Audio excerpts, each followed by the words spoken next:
Hey friends, Megan here. So today I want to talk to you about the 5 things that we have learned on our homestead property journey.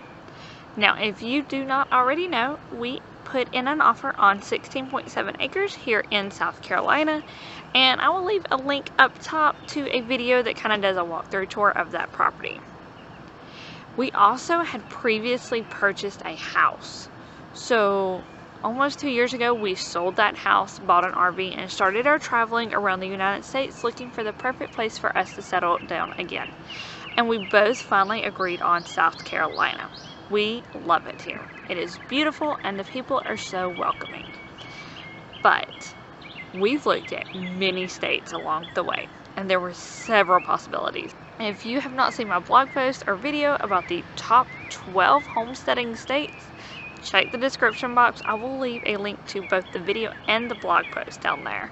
And you can see we literally wrote down all the states across the United States, and I stacked them up and ranked them and tried to figure out which ones would be the top states on our list. And I've looked at all of them as a possible homestead property, and some of them just fell short. But this long property journey has taught me a thing or two, and I'm ready to pass that knowledge on to you. So stay tuned. I've got our top 5 things that you should always ask a realtor when you are looking at buying raw land. So number 1, and this may come as a no-brainer type deal, but you need to know what is the zoning code for that property. Property that we have seen, some are zoned business, some are zoned commercial, some residential, agricultural, and depending on what the zoning is for that property can depend on what you can do with that property.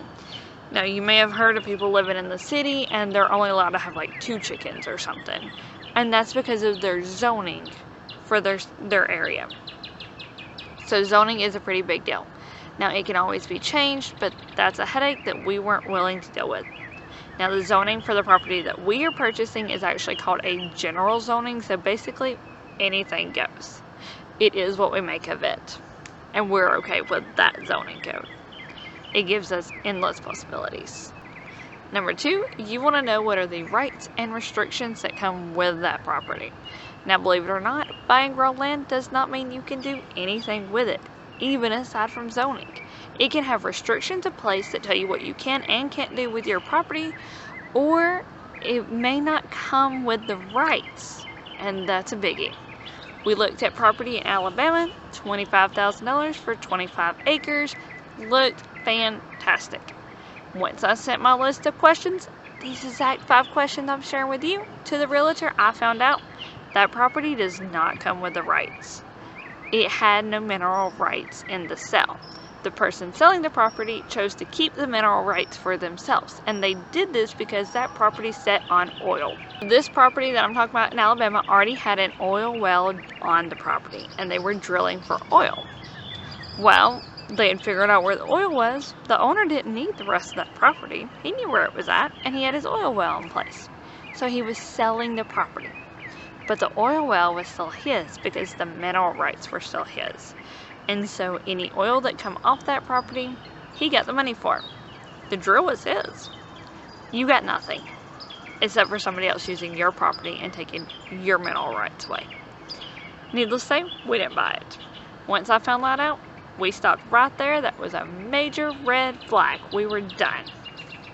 Moving on. Now, number 3 is easements, road access, road frontage. So you have to have a way to access your property.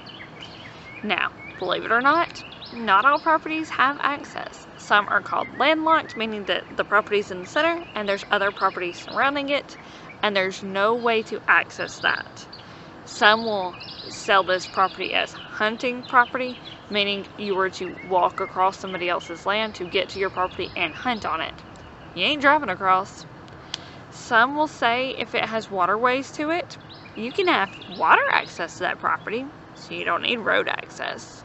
Some states like Alabama will actually allow prescribed easement, which means if a road has been kind of man-made, where people are driving back and forth over a piece of property for so long that it's basically turned into a dirt road, to get to that property, then whoever owns the property you're driving across can't stop you from getting to your property. It's called prescribed easement. It's not necessarily legal easement because it's not deeded easement, but it's kind of a, hey, that property owner didn't say anything for so long, so they have no right to say anything about it now. We prefer road access or road frontage, and this means that the property sets off a city or county maintained road, and it actually butts up to that road, so all you have to do is put in a driveway. And that's what we have. So our property has road frontage, and we just need to put in a driveway to it. The county will actually be responsible for maintaining the main road, and we just have to maintain our driveway. Number 4 is utilities. You want to know what utilities are available, even if you plan to go off-grid. Why? You may always change your mind. So off-grid can be hard. Not everybody who goes off-grid stays off-grid, so having utilities nearby can help with that.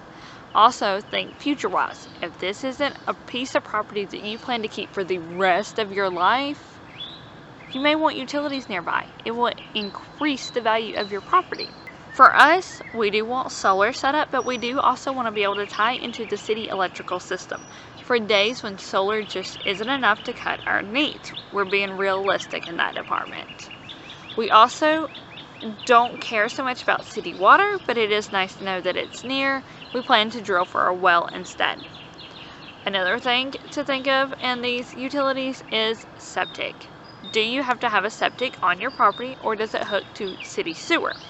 Now, here in South Carolina, the property we're looking at does not have city sewer access nearby. So, South Carolina laws state with that, we actually have to apply for a septic permit before we can apply for a building permit. Weird, right? But nothing specifically says that we have to have a septic installed. So, I'm going to get back to you on that one. We're not quite sure what's going on with that, but I will probably do an entire video on our toileting and water needs, because we plan to kind of go off-grid with a composting toilet and gray water reuse system, if we're allowed. Now, the last thing that I always ask is, what is the closest big city? For us, we wanted a property that was within 1 hour driving distance, one way, to a big city. And the reason for that is threefold. One, for work. I'm a nurse, Kenneth's a mechanic. While it would be great for both of us to be able to stay home on our homestead, that's not going to be possible in the beginning.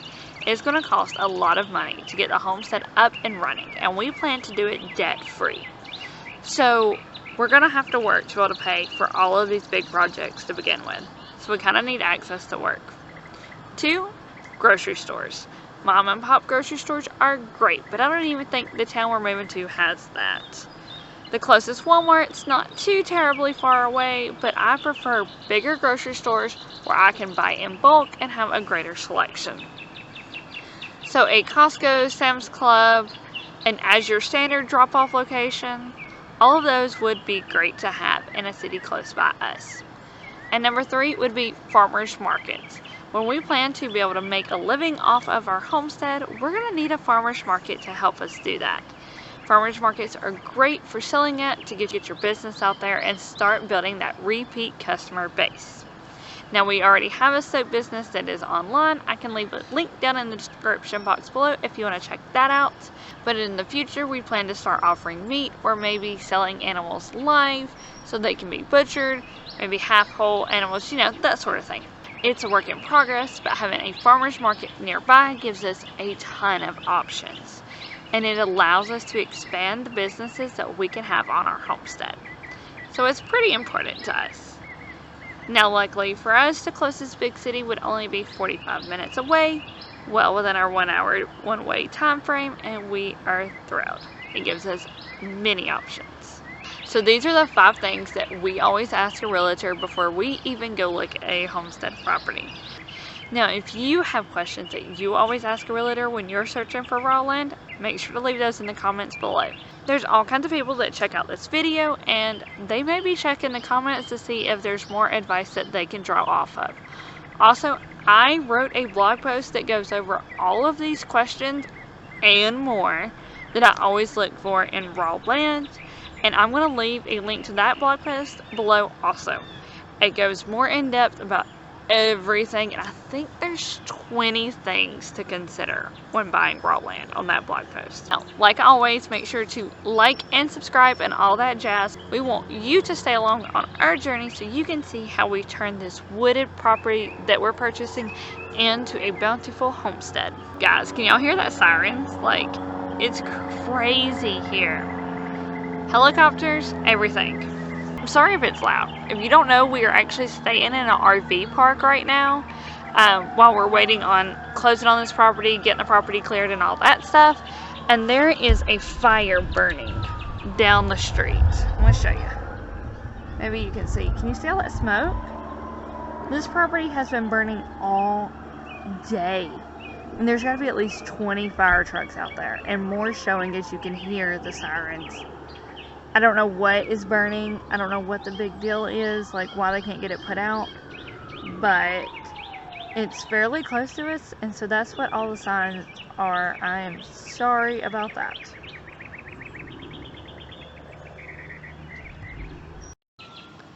Now, I almost closed out this video without a garden check-in, and I am sorry for that. I skipped the garden check-in last week, so we're 2 weeks behind. But anyways, as you can see, my tomatoes have lots and lots of blossoms on them. I've got even quite a few growing. There's some down there. We've gotten a lot of rain here lately, and I think that's what's causing it to wrinkle. We did have one that had some blossom end rot that we picked off. But so far, these look pretty good. Now, my other tomato plant over here has little bitty baby tomatoes coming in. Lots and lots of babies. And it is looking fantastic. Down here are my 2 bell pepper plants. Holy goodness, these need some pruning or something going on here. Oh my goodness. Looks like I've got some blossoms coming up. No peppers that I've seen yet. Oh, we're working on it.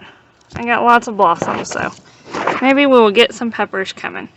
This one don't look as bad as this one. The pruning that needs to be done on that one is a little crazy.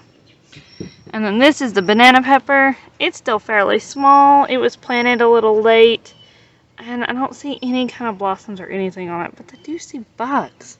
There are some bugs on my tomato plants. You see those bugs? I don't know what those are.